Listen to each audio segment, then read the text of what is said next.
고린도전서 15장 1절부터 2절까지 말씀 제가 봉독하겠습니다.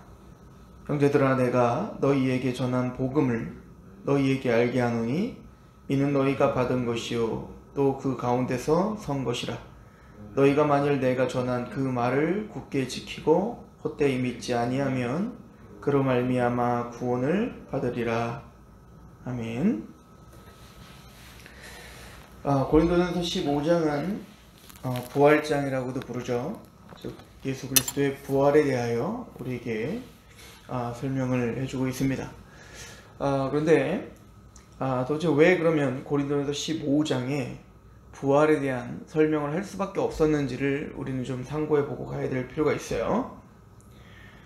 사실은 지금 문맥적으로는 굉장히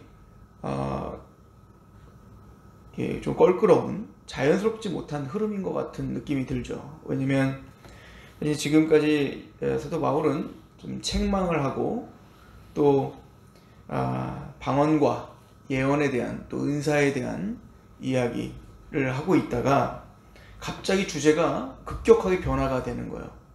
부활에 대한 이야기로 갑자기 전환을 하고 있더라라고 하는 것이죠. 사실은 고린도 교회에게 지금 보내는 이 편지가 어떤 의도를 갖고 썼는지를 좀 우리가 좀 상고해 볼 필요가 있습니다. 고린도전서 1장에 보면 1장을 보면 이제 사도 바울이 이제 15장 정도까지 왔을 때 다시 1장으로 돌아가서 1장 초반절을 읽어보면 사실은 지금까지 왜 사도 바울이 이런 얘기를 계속 하고 왔었는지가 다시 좀 정리가 되는 것 같아요. 1장 1절에 보면 하나님의 뜻을 따라 그리스도 예수의 사도로 부르심을 받은 바울과 형제 소스데네는 고린도에 있는 하나님의 교회 곧 그리스도 예수 안에서 거룩하여지고 성도라 부르심을 받은 자들과 또 각처에서 우리의 주 곧 그들과 우리의 주 되신 예수 그리스도의 이름을 부르는 모든 자들에게 하나님 우리 아버지와 주 예수 그리스도로부터 은혜와 평강이 있기를 원하노라. 그러니까 지금 이 편지의 수신자가 누군지를 분명히 밝혀주죠. 그들은 교회입니다. 그 하나님의 교회는 누구였죠? 예수님 안에서 거룩하여져서 성도라 부름을 받는 자들. 다른 말로 말하면 곧 그들과 우리 주 되신 예수 그리스도의 이름을 부르는 모든 자들. 그러니까 교회란 예수 그리스도 중심의 공동체고 예수님 안에서 거룩하여진 백성들이요. 다른 말로 말하면 하나님께 택함 받은 백성들인 거죠. 그러니까 세상과는 달라야 되고 또 세상과는 구별되어 있죠. 그러면서 말을 하기를 4절부터 9절 그리스도 예수 안에서 너희에게 주신 하나님의 은혜로 말미암아 내가 너희를 위하여 항상 하나님께 감사하는 것이 있는데요. 이는 너희가 그 안에서 모든 일 곧 모든 언변과 모든 지식에 풍족함으로 그리스도의 증거가 너희 중에 견고하게 되어 너희가 모든 은사에 부족함이 없이 우리 주 예수 그리스도의 나타나심을 기다립니다. 주께서 너희를 우리 주 예수 그리스도의 날에 책망할 것이 없는 자로 끝까지 견고하게 하시리라. 너희를 불러 그의 아들 예수 그리스도 우리 주와 더불어 교제하게 하시는 하나님은 미쁘시도다. 그런 그리스도 안에서 지금 이 고린도 교회의 성도들은 언명과 지식 그리고 모든 은사가 풍족하다는 걸 이야기하죠. 이건 사실은 참 은혜로운 이야기고 복된 이야기예요. 근데 문제는 지금 우리가 이제 고린도전서 15장까지 달려왔을 때 이 언변과 지식이 풍족한 것과 은사가 많은 것이 이들을 하나로 만들고 안식을 갖게 하고 화평케 하는 게 아니라 분열하게 하고 더욱 싸움이 일어나게 했다. 근데 저는 여기에 사도 바울의 소망과 믿음이 있다고 생각하는데요. 사실은 우리가 고린도전서 몸이 되는 그런 본론에 들어갔을 때 사도 바울은 굉장히 강하게 비난하고 있었고요. 또 우려하고 있었단 말입니다. 거기에는 세상에서도 없는 음행이 너희들에게 있다. 세상에서도 없는 그런 싸움이 너희에게 있다. 하나님이 신령한 것을 주었더니 그 신령한 것 갖고 니들은 자랑하고 교만하고 분열했다. 이런 이야기들. 내가 너희들을 신령한 사람으로 내가 대할 수가 없다. 너희들은 육적인 사람이다. 육체로 거하는 사람이라고밖에 말할 수밖에 없다. 이렇게까지 얘기했는데, 그러나 사도 바울은 이거를 놓치지 않아요. 뭐라고 하냐면 다시 보면 7절에 너희가 모든 은사에 부족함이 없이 우리 주 예수 그리스도의 나타나심을 기다립니다. 주께서 너희를 우리 주 예수 그리스도의 날 책망할 것이 없는 자로 끝까지 견고하게 하시리라. 너희를 불러 그 아들 예수 그리스도로 우리 주와 더불어 교제하게 하신 하나님은 미쁘다. 끝까지 그러나 너희를 견고하게 하실 것이다. 하나님은 너희들을 포기하지 않을 것이다. 반드시 너희를 완성시키시다. 왜? 그분은 미쁘시기 때문이다. 그분이 신실하시다. 그분이 충성스럽고 그분은 은혜가 한량없이 크신 분이시다. 이 얘기를 하고 있는 겁니다. 그러니까 참 은혜인 거죠. 그리고는 이제 10절부터 너희에게 그러나 이런 문제들이 있다. 그러면서 분쟁에 대한 이야기를 하고 있었고요. 그 1장에 뭐라고 하냐면 너희들이 그럼 이렇게 분쟁이 있는 이유가 뭐냐? 언변이 그렇게 있고 지식이 있고 은사가 풍족한데 그런데 너희들에게 왜 이런 분쟁이 있냐? 사도 바울이 진단하기를 사도 바울은 뭐라고 하면 나는 그리스도 외에는 알지 않기로 결정했다. 이렇게 이제 1장, 2장은 이야기하는 겁니다. 예수님만이 우리의 지혜고 예수님만이 우리의 능력이라고요. 즉 우리의 능력과 우리의 지혜는 예수님이다. 그러니까 너희에게 있는 우리가 은사도 두 가지로 나눴잖아요. 지혜에 관련된 은사와 능력에 관련된 은사라고 했지 않았습니까? 지식, 지혜, 가르치는 거, 예언. 그러나 능력은 뭐죠? 병 고치는 거, 능력 행하는 거. 근데 그 지혜와 그 능력은 우리에게 있어서 진짜 지혜, 진짜 능력은 누구라는 거예요? 예수님이다 이거예요. 그래서 그 예수 그리스도의 십자가 외에는 내가 알지 않기로 작정했다.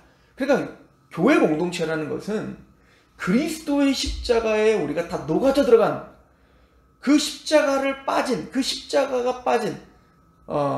교회는 은사, 십자가가 빠진 어떤 능력, 십자가가 빠진 언변, 십자가가 빠진 지식은 아무것도 아니라는 것을 이야기하는 거예요.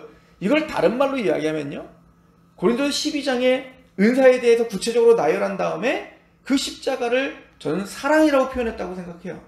그게 바로 구체화해서 십자가를 우리에게 적용시킨 게 바로 고린도 13장의 사랑인 거죠. 하나님께서 우리를 위해서 오래 참아주셨고 온유하셨고, 그죠? 그런 어떤 사랑에 대한 그 사랑의 정점인 십자가의 감격한 이거 외에는 사실은 교회에서 자랑할 게 무엇인가 얘기인 거죠. 그래서 고린도서 1장 뭐라고 마무리를 짓냐면 예수 그리스도가 우리의 지혜요, 의요, 거룩이요, 구원이다라고 얘기하는 거라고요. 그 예수님이 모든 것이다.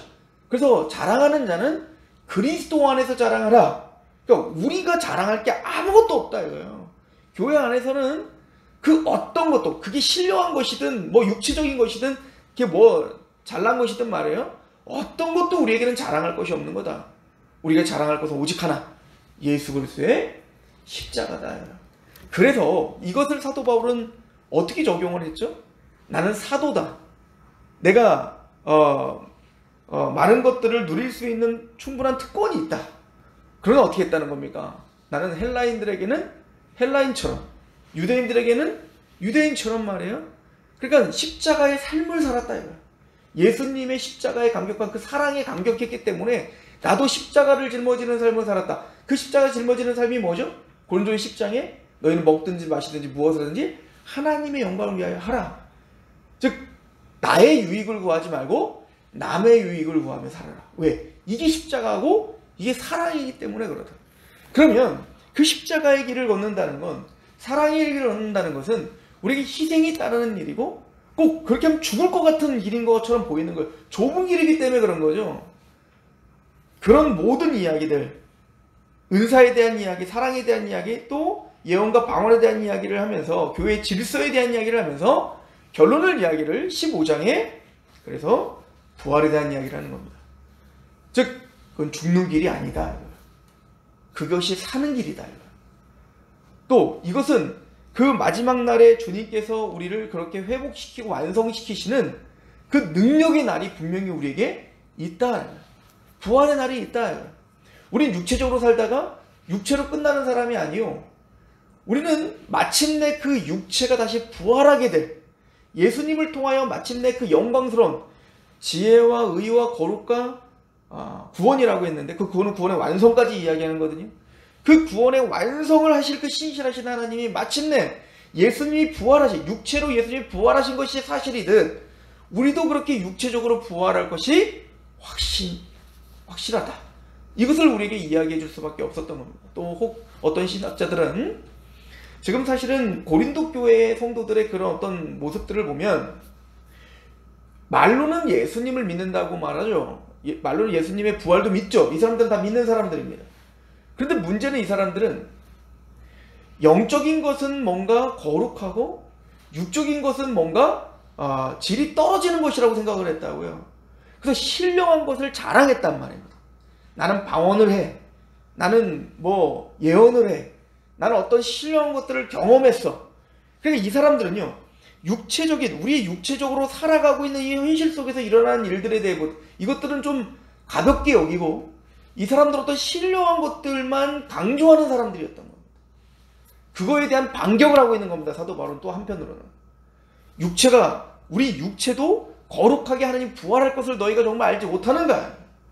신령한 것이 무엇인가? 기독교는 이방 종교와 다르게 기독교는 전 인격이 하나님의 것이고 전 인격이 다시 회복될 것을 믿는 거예요. 단순히 영혼 구원만을 말하는 게 아니라 그 영혼 구원이 아니라 궁극적으로 뭐요? 우리의 육체도 다 부활하여 온전하게 될 것이다. 그러므로 이 육체적으로 행하는 모든 것들이 다 신령한 것이다. 이것을 우리에게 설명을 해줘야 되기 때문에 부활에 대한 이야기로 주제를 전환하는 겁니다. 또 마지막으로는 뭐냐면 이 사도 바울은 지금 지식이 있고 언변이 있고 능력을 행하고 신령한 것들을 사모하고 있지만 사도 바울이 우리가 어제 상고했을 때 어떻게 이야기를 했죠? 자, 31절을 보시면 14장 31절에 보면 만일 누구든지 자기를 선지자나 혹은 신령한 자로 생각하거든 내가 너희에게 편지하는 이 글이 주의 명령인 줄 알라. 자, 어제 상고해 보시면 예언을 하고 뭐 신령한 걸 보고 꿈을 꾸고 방언을 하고 스스로 다 선지자예요. 그런데 내가 너희에게 편지하는 이 글이 주의 명령인 줄 알아라. 무슨 얘기였죠? 즉 이 편지는 뭡니까? 사도 바울이 쓰고 있는 이 서신, 즉 신약 성경을 말한다고요. 즉 하나님의 말씀이 하나님의 명령이다. 그러므로 그 어떤 신령한 것이라도 어디에 순복되어야 된다는 거였어요? 말씀에, 다른 말로 성경에 다 순복되어야 된다. 사도들의 가르침에 다 복종해야 된다. 이것이 아니면 교회에 질서가 없고 이것이 아니면 우리가 교회가 혼란스러워진다는 걸 설명했죠. 그래서 사도 바울은 무엇을 강하게 설명할 수밖에 없었냐면 내가 너희들한테 전한 게 무엇인지를 분명히 하겠다 이거야. 난 너희들에게 복음을 전했다 이겁니다. 그래서 15장 1절에 형제들아 내가 너희에게 전한 복음을, 그래서 그 사도의 권위를, 사도적 기록인 성경의 권위를 설명하고 그리고는 내가 너희에게 전한 건 뭐다? 복음이다 이 얘기를 하고 있는 겁니다. 내가 전한 복음을 너희에게 알게 하노니 이는 너희가 받은 것이요 또 그 가운데 선 것이다. 자, 다시 한번 위로 가시서 37절에 만일 누군지 자기를 선지자나 혹은 신령한 자로 생각하거든 내가 너에게 편지하는 이 글이 주의 명령인지 어떻게 알아? 알아라. 이것이 하나님의 말씀인지 알아라. 만일 누구든지 알지 못하면 그는 알지 못하는 자다. 그러니까 뭐 신령한 걸 받네, 영적인 걸 받네, 뭐 어떤 걸 경험할지라도 하나님의 말씀, 사도의 가르침을 알지 못한다면 또 그 사도의 가르침이 하나님의 명령인지 알지 못한다면 그는 아무것도 모르는 자야. 아무것도 알지 못하는 것이다. 얘기인 거죠. 그러면서 너희는 어떻게 해라? 모든 것을 품위 있게 하고 질서 있게 하라. 그럼 그 질서의 토대가 뭐냐? 복음이다. 이거. 내가 전한 그 복음. 그래서 형제들 내가 전한 복음을 너희에게 알게 하노니 내가 너희에게 알게 한 것이 뭐냐? 그 복음이다. 이거야. 너희가 만일 내가 전한 그 말을 굳게 지키고 헛되이 믿지 아니하면 그로 말미암아 구원을 받을 것이다. 지혜와 의와 거룩과 구원함이 되셨다. 근데 그것은 너희의 어떠함 때문에 하나님께서 너희를 신실하게 마지막 날 부활케 하는 게 아니라 복음 때문인 거다 이거예요. 복음 때문에. 내가 전한 너에게 전한 그 말 때문에 너희들이 견고해지는 거지 너의 어떤 무엇 때문이 아니라 이거예요. 너희가 방언을 잘해서 예언을 잘해서 신령을 많이 봐서 헌신을 해서 봉사를 많이 해서 아무것도 아니다. 하나님의 복음이 너희의 반석이다. 이거를 사도 바울은 강하게 이야기하고 있는 것입니다. 우리의 신앙의 반석이 무엇이죠? 우리의 믿음의 근간이 무엇입니까? 우리는 믿음이 흔들릴 수 없는 이유는 우리의 것이 아닌 철저히 그리스도께서 시작하시고 그리스도께서 완성하신 복음이 우리의 모든 신앙의 믿음의 반석이기 때문에 그 믿음이 무너질 수 없는 거예요. 내 어떠한 것이 반석이라면 우리는 상황과 환경과 감정이 바뀌면 신앙도 흔들릴 수밖에 없는 겁니다. 또한 신앙이 흔들려 버리면 우리의 삶이 흔들려 버리는 겁니다. 사도 바울은 질서 있게 품위 있게 행하라 라고 하는 건 단순히 예의 범절을 잘 지키라 이런 차원이 아닌 거예요. 토대를 바로 알자. 그죠? 반석이 무엇이며 그 반석 위에 세워지는 기둥은 무엇이며 지붕이 무엇이며 우리의 믿음의 골조가 무엇인지 정확하게 알자. 교회의 기초, 믿음의 기초, 우리의 모든 인생의 기초는 복음이다. 또 내가 전한 말씀이다. 이것을 우리에게 설명해 주고 있습니다. 기도하겠습니다. 하나님 아버지, 우리의 믿음의 기초요, 우리의 믿음의 시작과 마지막인 예수 그리스도의 복음 앞에 우리가 있습니다. 하나님, 환경과 상황이 바뀌면 우리의 믿음도 흔들리며 또 두려워할 수밖에 없는 연약한 자들입니다. 그러나 시몬아, 사탄이 널 밀가루도 너를 청구했지만 내가 너의 믿음이 떨어지지 않도록 간구하였다 라고 하신 예수 그리스도의 충성스러움과 그 신실하심이 십자가와 부활을 통해 완성하신 그 복음이 우리의 믿음의 반석이며 우리를 영원히 붙들 것임을 믿고 오늘 하루 그 복음을 자랑하며 그 말씀을 자랑하며 그 십자가와 부활을 자랑하는 하루 되게 하옵소서. 예수 그리스도 이름으로 감사하며 기도합니다. 아멘.